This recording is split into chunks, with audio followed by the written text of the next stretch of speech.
Hay un libro en la Biblia que la mayoría de las personas prefiere ignorar. Un libro tan oscuro, tan brutal, tan perturbador, que muchos pastores evitan predicarlo desde sus púlpitos. Se llama el Libro de los Jueces y cuenta la historia más aterradora de toda la Escritura. No la historia de un enemigo externo, no la historia de una catástrofe natural, sino la historia de un pueblo que, habiendo conocido a Dios, eligió deliberadamente olvidarlo.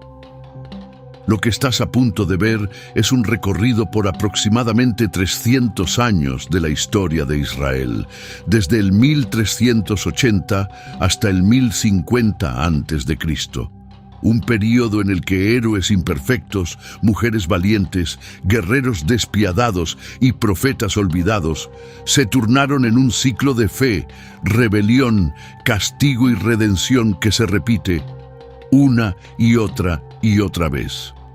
Pero lo más inquietante de este libro no es la violencia que contiene, es el hecho de que la sociedad descrita en estas páginas guarda un parecido aterrador con la nuestra.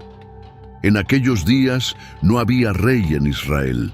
Cada uno hacía lo que le parecía correcto ante sus propios ojos. Jueces, capítulo 21, versículo 25. Este estribillo inquietante resuena a lo largo de todo el libro de los Jueces y es quizás la declaración más profética de todo el Antiguo Testamento, porque describe perfectamente el mundo en el que vivimos hoy. Prepárense, porque la historia que estoy a punto de contarles cambiará la forma en que ven su fe, su sociedad y a ustedes mismos. Bienvenidos al libro más oscuro de la Biblia. Para entender el libro de los Jueces, primero necesitamos entender lo que sucedió justo antes. Bajo el liderazgo de Josué, el sucesor de Moisés, el pueblo de Israel había cruzado el río Jordán y comenzado la conquista de la tierra prometida. Ciudad tras ciudad, batalla tras batalla, el Señor había peleado por ellos. Pero la conquista no estaba completa. Josué, ya anciano, repartió la tierra entre las 12 tribus y les dio una orden clara: terminen la conquista. Expulsen a los pueblos cananeos, no se mezclen con ellos, no adoren a sus dioses. Dios les había advertido que si desobedecían, esos pueblos se convertirían en espinas en sus costados y trampas para sus almas. Antes de morir, Josué reunió a todo Israel en Siquem y pronunció palabras que resuenan a través de los milenios. Dijo: elijan hoy a quien van a servir. Pero en cuanto a mí y a mi casa, serviremos al Señor. El pueblo juró lealtad. Prometieron que servirían a Dios para siempre. Josué murió a la edad de 110 años, y con él murió toda una generación. La generación que había visto los milagros de Dios con sus propios ojos. La apertura del Mar Rojo, el maná del cielo, las murallas de Jericó derrumbándose, el sol deteniéndose en el cielo. Y aquí comienza la tragedia, porque el segundo capítulo de Jueces contiene una de las frases más devastadoras de toda la Biblia. Creció otra generación que no conocía al Señor ni lo que Él había hecho por Israel. Jueces capítulo 2, versículo 10. En una sola generación, todo un pueblo olvidó a su Dios. No porque alguien se lo hubiera prohibido, no porque una persecución los hubiera obligado, sino simplemente porque los padres no transmitieron la fe a sus hijos, y los hijos no preguntaron. Esta es la primera gran advertencia del libro de los Jueces. La fe no se hereda automáticamente. Cada generación debe elegir. Y cuando una generación elige mal, las consecuencias son catastróficas. El libro de los Jueces no es simplemente una colección de historias, es la crónica de un ciclo que se repite 7 veces, cada vez más oscuro, más violento, más desesperante que el anterior. Los teólogos lo llaman el ciclo de los jueces, y funciona así. Fase 1, el pecado. El pueblo se aparta de Dios y comienza a adorar a los ídolos de los pueblos cananeos. Baal, el dios de la fertilidad. Astarot, la diosa de la guerra y el sexo. Moloc, a quien se sacrificaban niños en el fuego. Fase 2. El castigo. Dios, fiel a su pacto, permite que las consecuencias del pecado se manifiesten. Naciones enemigas invaden Israel: moabitas, madianitas, filisteos, amonitas. Roban las cosechas, queman las ciudades, reducen al pueblo a la esclavitud. Fase 3. El arrepentimiento. Cuando el sufrimiento se vuelve insoportable, el pueblo finalmente clama a Dios. No necesariamente por amor, sino por desesperación. Y aquí vemos la misericordia infinita de Dios. Fase 4. La liberación. Dios levanta a un juez, un líder carismático fortalecido por su espíritu para salvar al pueblo. No un rey, no un sacerdote, sino un hombre o una mujer común, muchas veces imperfecto, muchas veces improbable, a quien Dios elige para lograr grandes cosas. Pero aquí está la tragedia.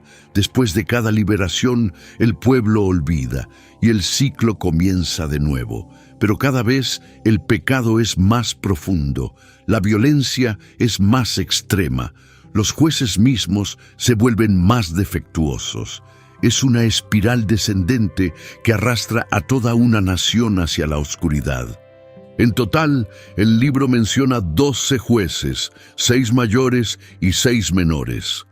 Cada uno de ellos representa un capítulo en esta espiral descendente, y sus historias, una por una, nos enseñan lecciones que nuestra sociedad necesita escuchar con urgencia. Pero antes de conocer a los jueces, necesitamos entender algo crucial.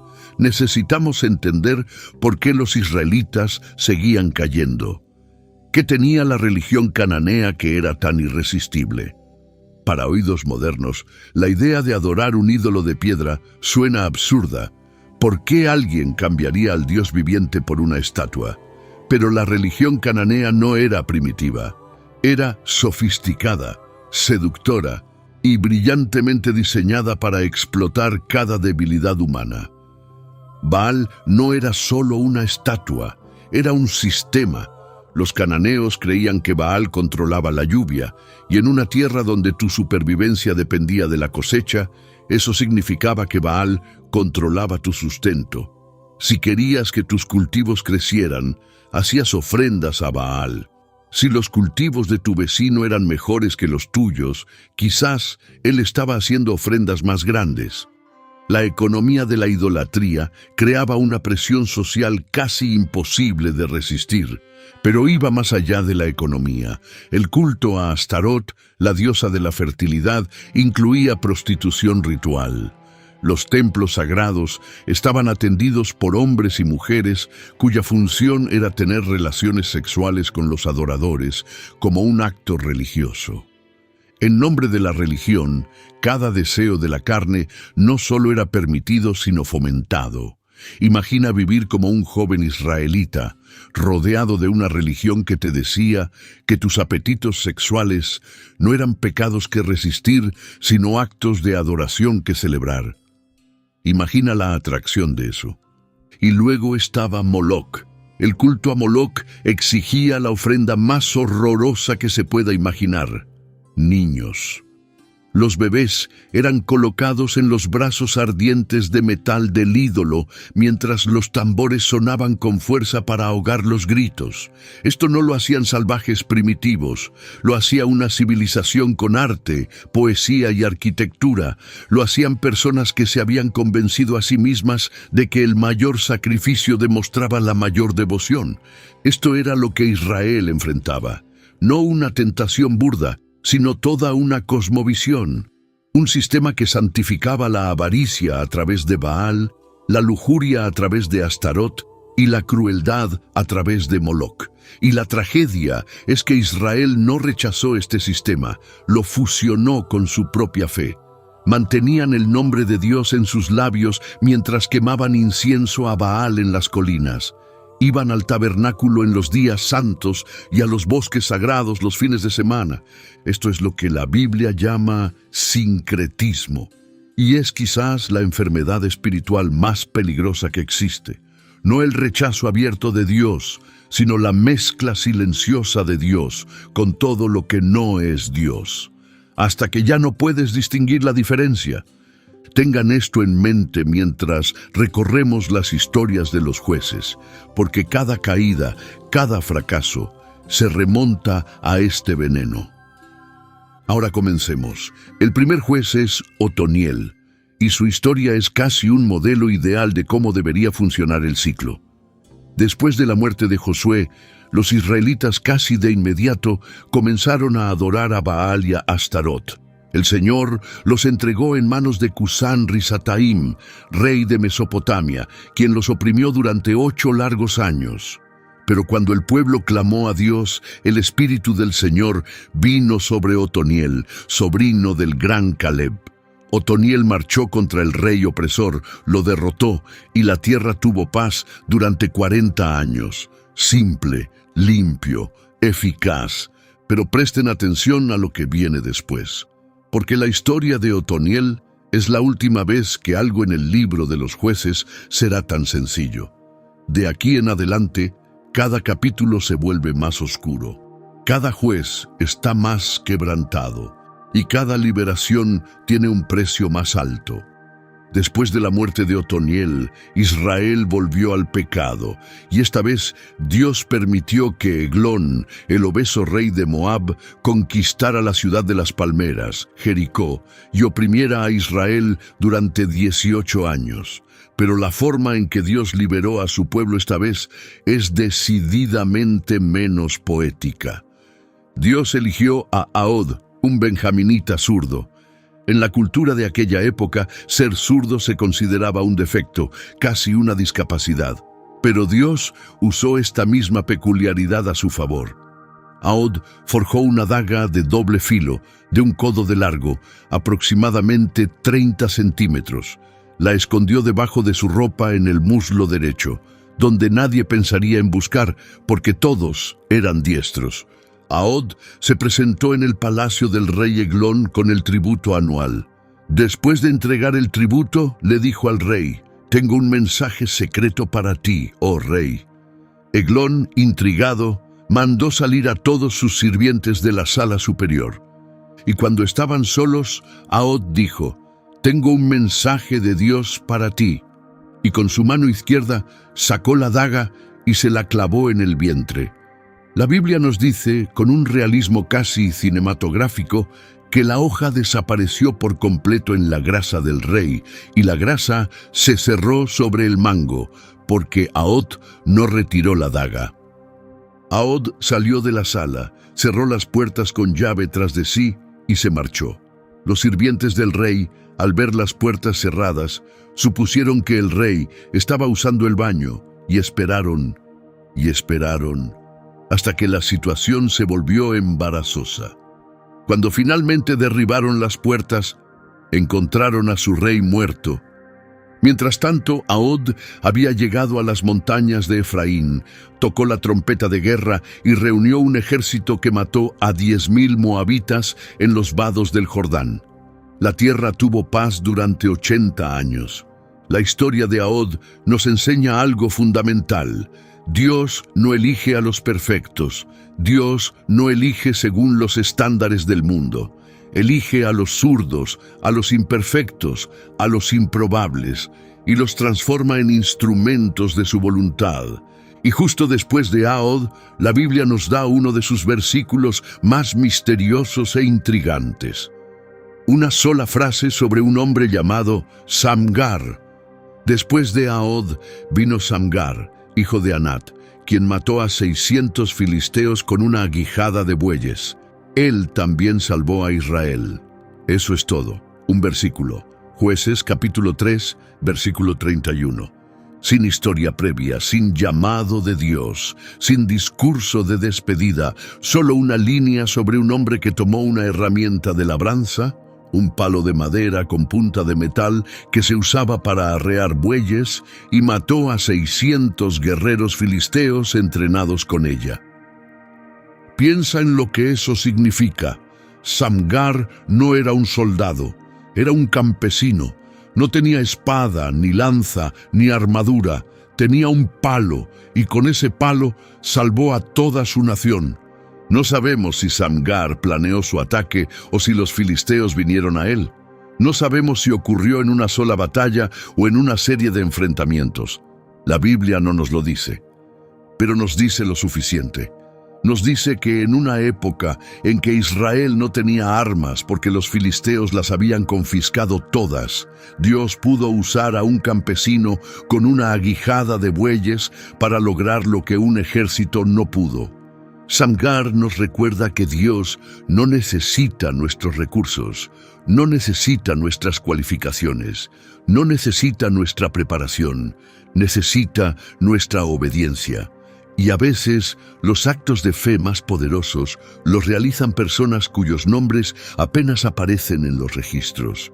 Pero si crees que Ahod y Samgar fueron elecciones inesperadas, nada podría haber preparado a Israel para lo que vino después.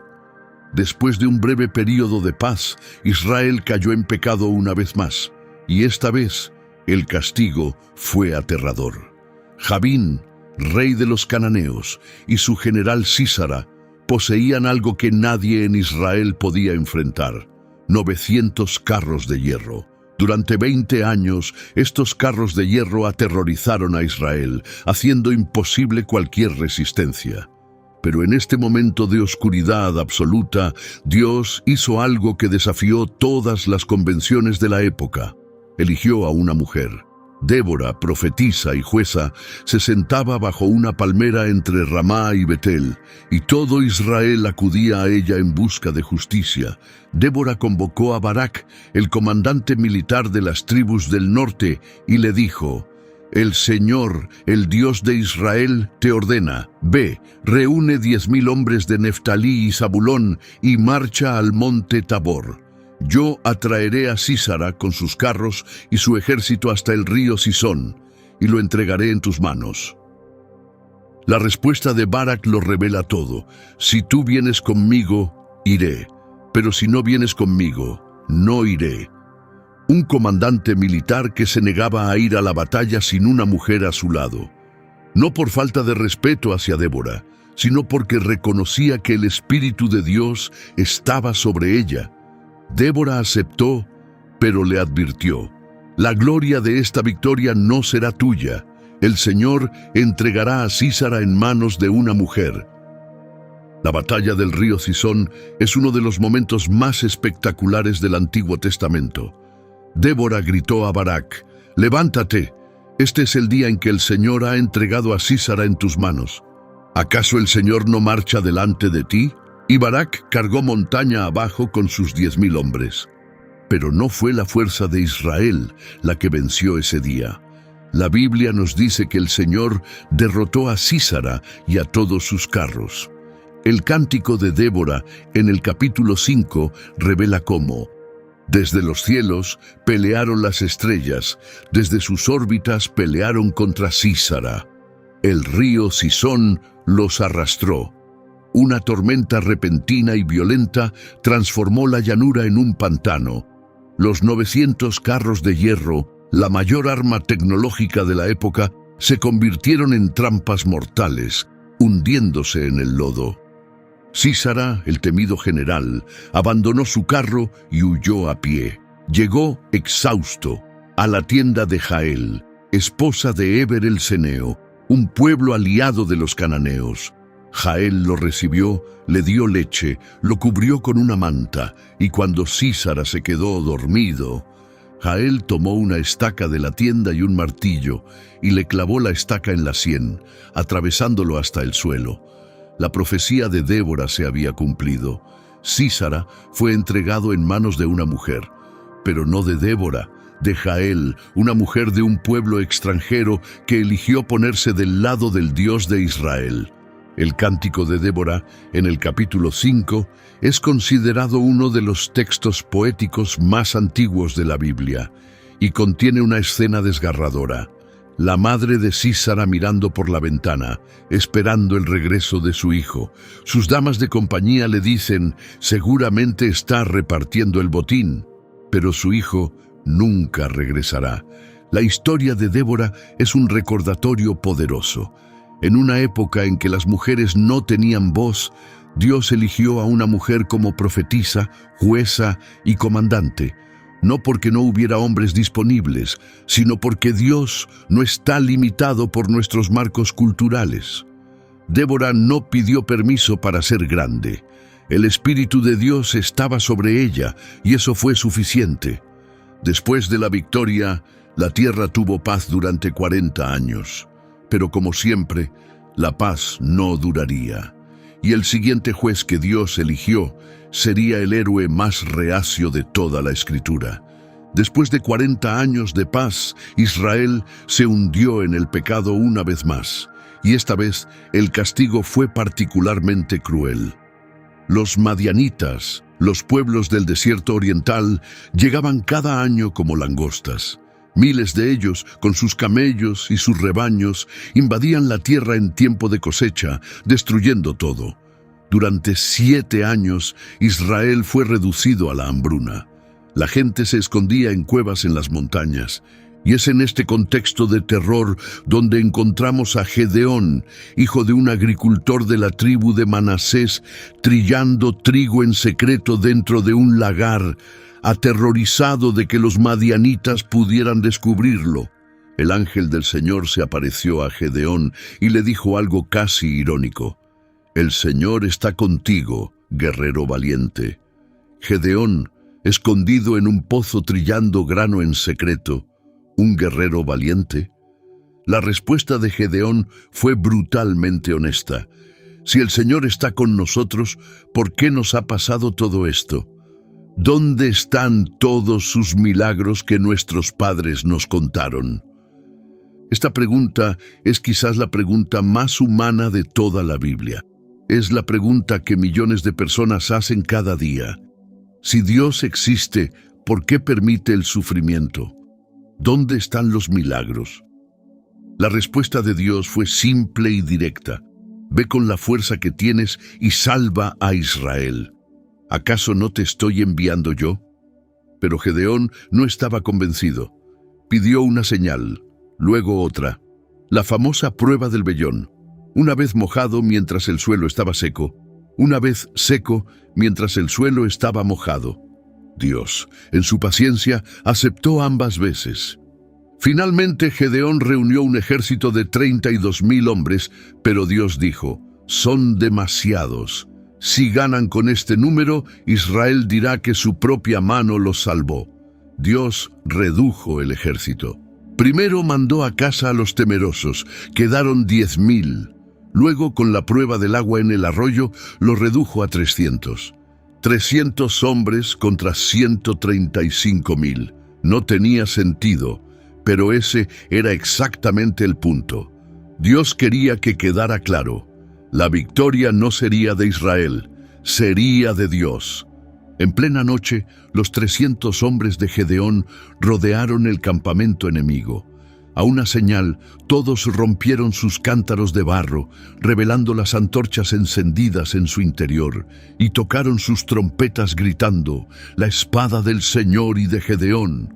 El resultado fue un caos total. Los madianitas, despertados en la oscuridad por luces y trompetas, rodeándolos por todos lados, creyeron que estaban siendo atacados por un ejército inmenso. En su pánico, comenzaron a pelear entre ellos. Todo el ejército se destruyó a sí mismo, huyendo aterrorizado. Pero la historia de Gedeón no termina con la victoria. Y aquí llegamos a la parte trágica. Después de la victoria, el pueblo le pidió a Gedeón que se convirtiera en rey. Él rechazó, diciendo, «No gobernaré sobre ustedes, ni tampoco mi hijo. El Señor gobernará sobre ustedes». Palabras nobles. Pero luego pidió a cada hombre un pendiente de oro del botín, y con ese oro hizo un efod, un objeto sagrado que colocó en su ciudad. Y todo Israel se prostituyó ante ese efod, y se convirtió en una trampa para Gedeón y para su familia. El héroe se convirtió en trampa. La victoria engendró orgullo. El orgullo engendró idolatría. Gedeón, que había derribado el altar de Baal de su padre, terminó su vida construyendo un nuevo ídolo para que Israel lo adorara. El hombre que Dios usó para liberar a la nación plantó la semilla que envenenó a la siguiente generación. Y ese veneno dio fruto de la manera más horrorosa que se pueda imaginar, porque la historia de Gedeón no termina con Gedeón, termina con su hijo. Gedeón tuvo 70 hijos de muchas esposas, porque su fama lo había hecho rico y poderoso. Pero también tuvo un hijo con una concubina en Siquem, una ciudad con profundas raíces cananeas. Ese hijo se llamaba Abimelec, y Abimelec quería lo que su padre había rechazado, la corona. Después de la muerte de Gedeón, Abimelec fue donde los parientes de su madre en Siquem y les susurró una pregunta venenosa. ¿Qué es mejor para ustedes? ¿Que 70 hombres los gobiernen, todos hijos de Gedeón, o que un solo hombre los gobierne? Les estaba ofreciendo un trato. Apóyenme y los haré poderosos. Los hombres de Siquem le dieron 70 piezas de plata del templo de Baal Berit. Con ese dinero manchado de sangre, Abimelec contrató a un grupo de hombres indignos y temerarios. Marchó a la casa de su padre en Ofra, y allí, sobre una sola piedra, masacró a los 70 hermanos, uno por uno, metódicamente, sin piedad. Solo el más joven Jotam escapó escondiéndose. 70 hermanos, asesinados por su propia sangre, por una corona. Jotam, el único sobreviviente, se paró en la cima del monte Gerizim y gritó una parábola al pueblo de Siquem que estaba abajo. Les contó sobre una vez en que los árboles salieron a elegir un rey. Le pidieron al olivo, pero el olivo rechazó. Le pidieron a la higuera, pero la higuera rechazó. Le pidieron a la vid, pero la vid rechazó. Finalmente le pidieron al espino, y el espino dijo: si de verdad quieren ungirme como su rey, vengan y refúgiense bajo mi sombra, pero si no, que salga fuego del espino y devore los cedros del Líbano. El significado era devastador. Los buenos árboles, los hombres de honor, no tenían deseo de gobernar. Solo el espino, el más inútil, ansiaba el poder, y un espino que gobierna incendiará el mundo. La parábola de Jotam resultó profética. Abimelec gobernó durante 3 años, y esos 3 años fueron un reinado de paranoia, traición y violencia. Los hombres de Siquem finalmente se volvieron contra él. Abimelec respondió destruyendo la ciudad entera, matando a todos los que estaban dentro y sembrando las ruinas con sal para que nada volviera a crecer allí. Cuando los sobrevivientes se refugiaron en la torre del templo de El Berit, le prendió fuego, quemando vivos a cerca de 1000 hombres y mujeres. Pero el final llegó en Tebes, la siguiente ciudad que Abimelec atacó. Mientras se acercaba a la torre para prenderle fuego, una mujer le lanzó una piedra de molino sobre la cabeza desde lo alto del muro. La piedra le partió el cráneo. Abimelec, agonizando, llamó a su escudero y le dijo: «Saca tu espada y mátame, para que nadie diga que una mujer me mató». Y el joven lo atravesó con la espada. Este es el legado de la ambición descontrolada, un hombre que asesinó a su propia familia por el poder, que destruyó ciudades enteras para conservarlo y cuyo último pensamiento no fue sobre Dios, no fue sobre la justicia, no fue sobre las personas que había matado, sino sobre su propia reputación. La parábola de Jotam resuena a través de los siglos. Cuando una sociedad permite que los espinos gobiernen, todo se quema. La espiral descendente se aceleraba. Y la siguiente historia demostraría que incluso un hombre fortalecido por el Espíritu de Dios podía ser destruido por una sola promesa imprudente. La historia de Jefté es quizás la más controversial y la más dolorosa de todo el libro de los Jueces. Jefté era hijo de Galaad y de una prostituta. Sus medio hermanos lo echaron de la familia, diciéndole: «No tendrás herencia en la casa de nuestro padre, porque eres hijo de otra mujer». Jefté huyó a la tierra de Tob, donde se convirtió en el líder de una banda de forajidos, hombres sin raíces y sin ley. Pero cuando los amonitas atacaron a Israel, los ancianos de Galaad, los mismos que lo habían expulsado, fueron a buscarlo. El hombre que habían rechazado era el único que podía salvarlos. Jefté aceptó, pero con una condición: si ganaba, se convertiría en su líder permanente. Los ancianos aceptaron, y el Espíritu del Señor vino sobre Jefté. Pero antes de la batalla, Jefté hizo un voto que perseguiría a la historia bíblica durante milenios. «Si me das la victoria sobre los amonitas, lo que salga por la puerta de mi casa a recibirme cuando regrese triunfante será del Señor, y lo ofreceré como holocausto». Jueces, capítulo 11, versículos 30 y 31. Jefté ganó la batalla. Derrotó a los amonitas en una campaña devastadora, conquistando 20 ciudades. Y cuando regresó a casa, triunfante, la primera persona que salió de su casa a recibirlo fue su única hija, bailando con una pandereta llena de alegría por la victoria de su padre. Cuando Jefté la vio, rasgó sus vestiduras y exclamó: «Hija mía, me has destrozado. Tú estás entre los que me causan aflicción». El debate sobre lo que sucedió después ha dividido a los estudiosos durante milenios. Algunos creen que Jefté realmente sacrificó a su hija, cometiendo un acto horrible contrario a la ley de Dios. Otros creen que la consagró a una vida de virginidad perpetua, separándola de la sociedad para siempre. En cualquier caso, la tragedia es inmensa. La hija de Jefté, cuyo nombre la Biblia ni siquiera nos dice, aceptó su destino con una dignidad que rompe el corazón. Solo pidió 2 meses para ir a las montañas con sus amigas y llorar por su virginidad. Llorar por la vida que nunca tendría, los hijos que nunca daría a luz, el amor que nunca conocería.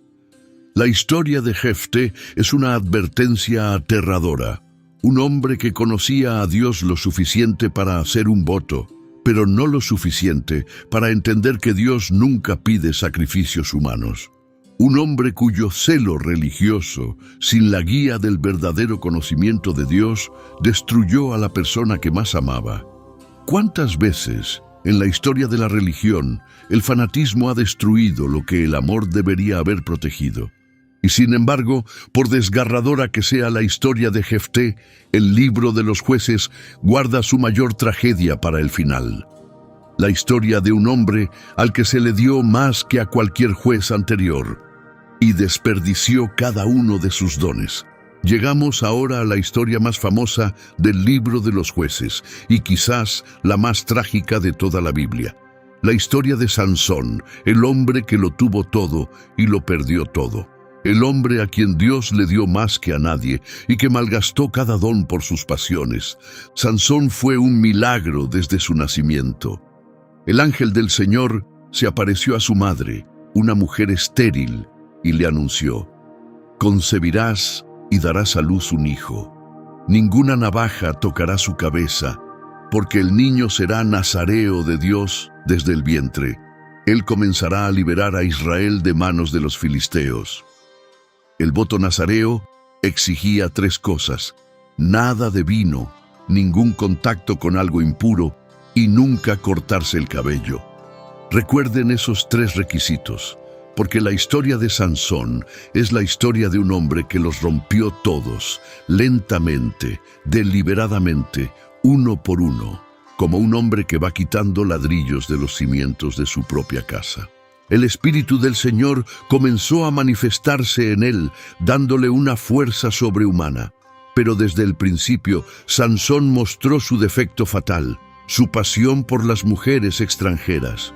Vio a una mujer filistea en Timna y les dijo a sus padres: «Consíganmela, porque ella es la que agrada a mis ojos».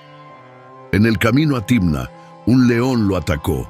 El Espíritu del Señor vino sobre él con poder, y Sansón despedazó al león con sus propias manos, como si no fuera nada, pero no se lo contó a sus padres. Los secretos eran otra de las debilidades de Sansón. Y aquí viene la primera violación. Tiempo después, Sansón volvió al cadáver del león y descubrió que las abejas habían hecho miel dentro del cuerpo muerto. Sacó la miel con sus manos y la comió. Incluso le dio a sus padres sin decirles de dónde venía.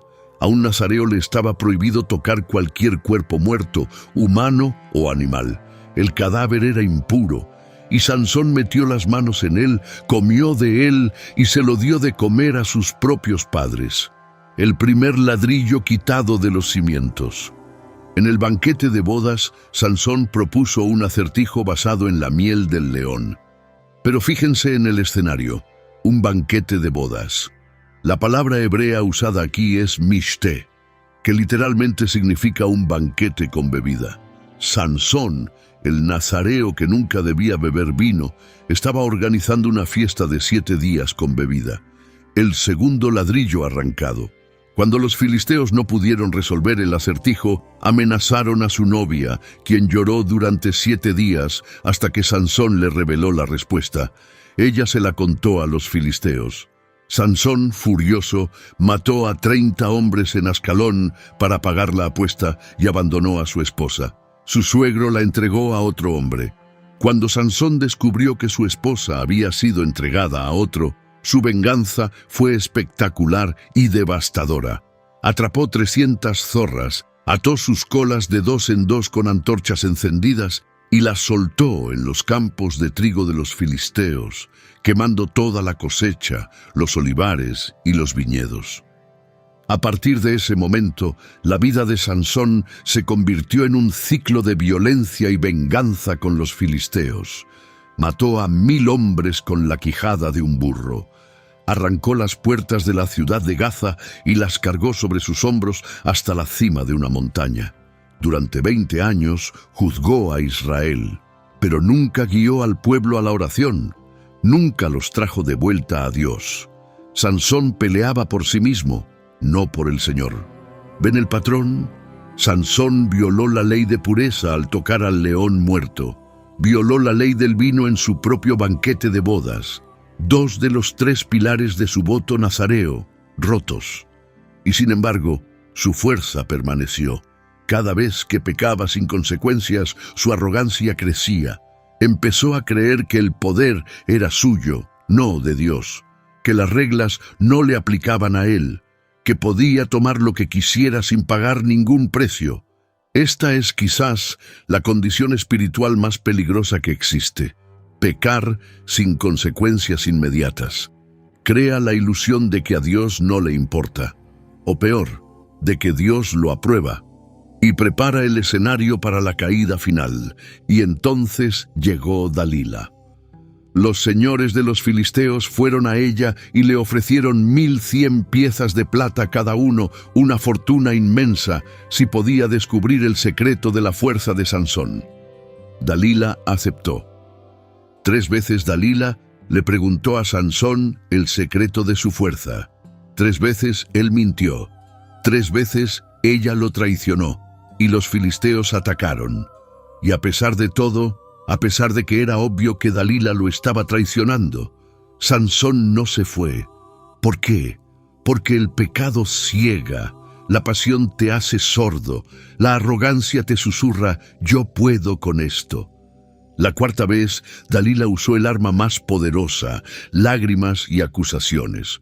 ¿Cómo puedes decir que me amas si tu corazón no está conmigo? Me has engañado 3 veces. Día tras día lo presionó. Y finalmente, Sansón, agotado hasta la muerte, le contó todo. Nunca ha tocado navaja mi cabeza, porque soy nazareo de Dios desde el vientre de mi madre. Si me afeitaran, mi fuerza me abandonaría. Jueces capítulo 16, versículo 17. El tercer y último ladrillo, el último pilar del voto, destruido. Sansón había tocado la muerte, había bebido vino y ahora entregó su cabello. No quedaba nada. El pacto estaba vacío. Los cimientos habían desaparecido. Dalila gritó: «Sansón, los filisteos vienen sobre ti». Sansón despertó y pensó: «Saldré como las otras veces y me liberaré». Pero la Biblia añade la frase más devastadora de toda su historia: «Pero él no sabía que el Señor se había apartado de él». Dejen que eso penetre por un momento. No lo sabía. La presencia de Dios había sido tan constante en su vida que la había dado por sentada, y cuando se fue, ni siquiera pudo notar la diferencia. ¿Cuántas personas hoy viven del recuerdo de una fe que ya no practican, asumiendo que Dios todavía está con ellos simplemente porque lo estuvo antes? Los filisteos lo capturaron, le sacaron los ojos, lo ataron con cadenas de bronce, y el hombre más fuerte de la tierra se convirtió en una bestia de carga en la prisión de Gaza, dando vueltas al molino, ciego y encadenado en la oscuridad. El hombre que se había negado a ver la verdad, ahora no podía ver nada en absoluto. Pero la historia de Sansón tiene un capítulo final. Los filisteos organizaron un gran festival en el templo de Dagón, su dios, para celebrar la captura de Sansón. 3,000 personas en el techo, miles adentro. Sacaron a Sansón de la prisión para burlarse de él, para entretener a la multitud. Lo colocaron entre las dos columnas centrales del templo, y Sansón, por primera vez en su vida, oró de verdad. No pidió venganza, no pidió su fuerza, sino que dijo: «Señor soberano, acuérdate de mí, fortaléceme solo una vez más». Y empujó las columnas con toda la fuerza que Dios le dio. Las columnas se quebraron, el templo se derrumbó. La Biblia dice que los que Sansón mató al morir fueron más que los que había matado durante toda su vida. La tragedia de Sansón es la tragedia del potencial desperdiciado. Dios le había dado todo: un nacimiento milagroso, una fuerza sobrehumana, un propósito divino. Pero Sansón vivió para sí mismo, no para Dios. Y su don se convirtió en su maldición. Podrías pensar que la historia de Sansón es el momento más oscuro del libro de los Jueces, pero estarías equivocado. Porque los capítulos finales de este libro descienden a un tipo de maldad que hace que todo lo anterior parezca casi inofensivo. Los capítulos finales del libro de los Jueces, del 17 al 21, son tan oscuros que muchos estudiosos bíblicos los consideran entre los pasajes más perturbadores de toda la Escritura. Ya no hay jueces heroicos, ya no hay arrepentimiento, solo queda el descenso al caos total. La historia comienza con Micaía, un hombre de la región montañosa de Efraín, que roba 1,100 piezas de plata a su madre y después las devuelve. La madre, en lugar de reprenderlo, usa la plata para hacer un ídolo y lo coloca en la casa de su hijo.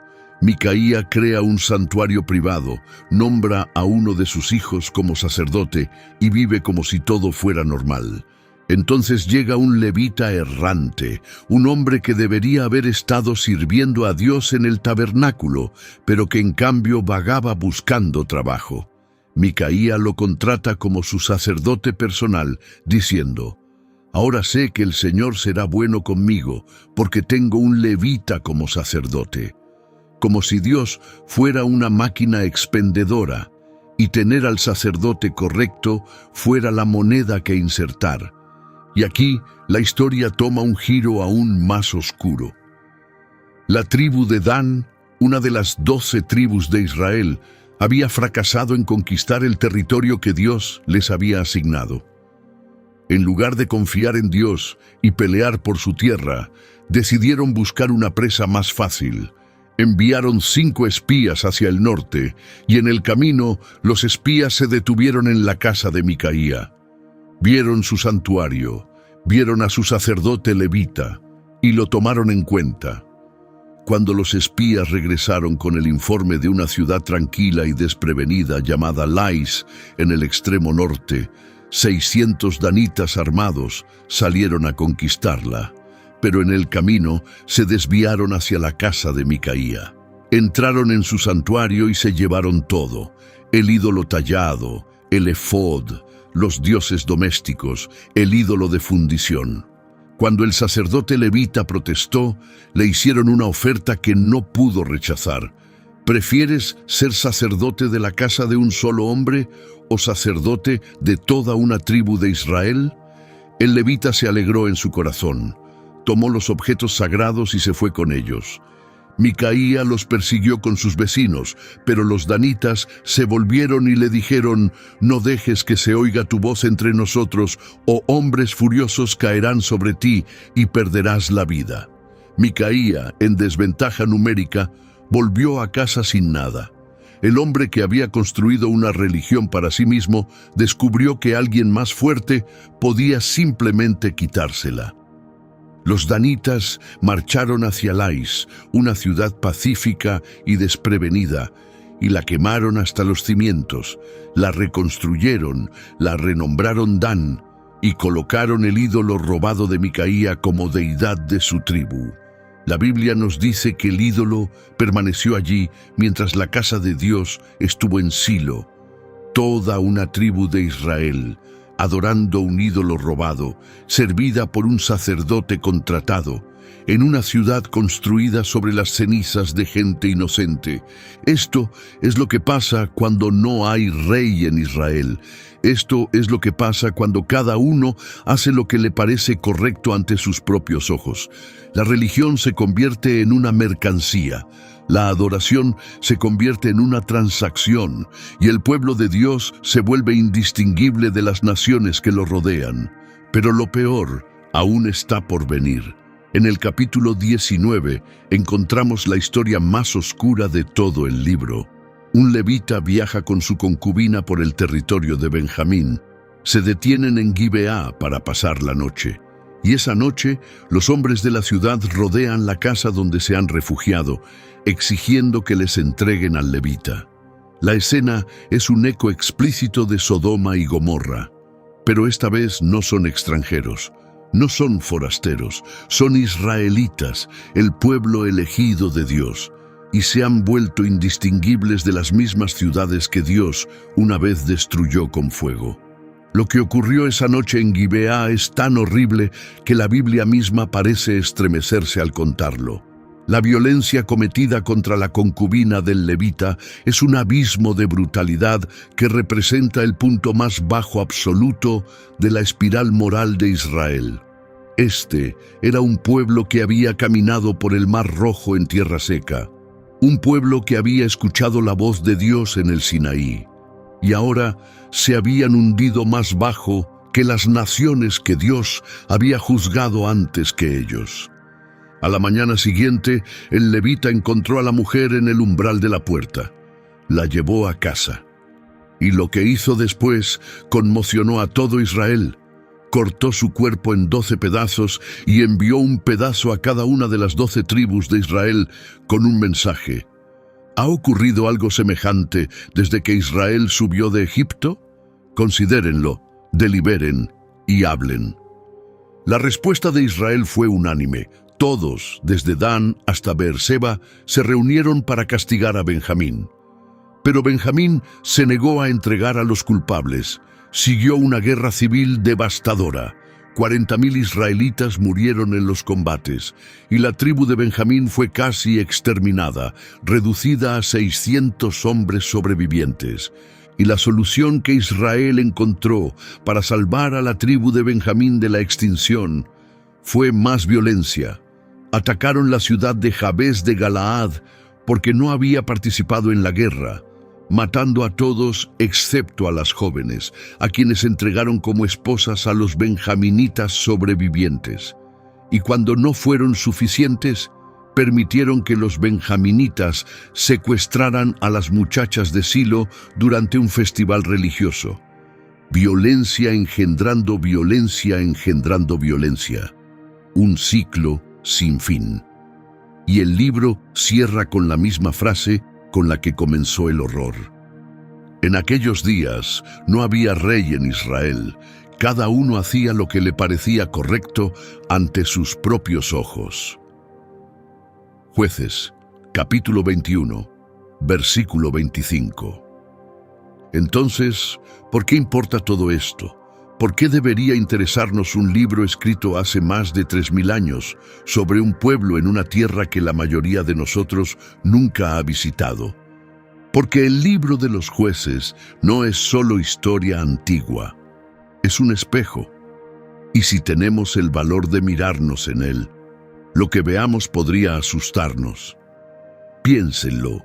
Una generación que conoció a Dios profundamente no logró transmitir esa fe a sus hijos.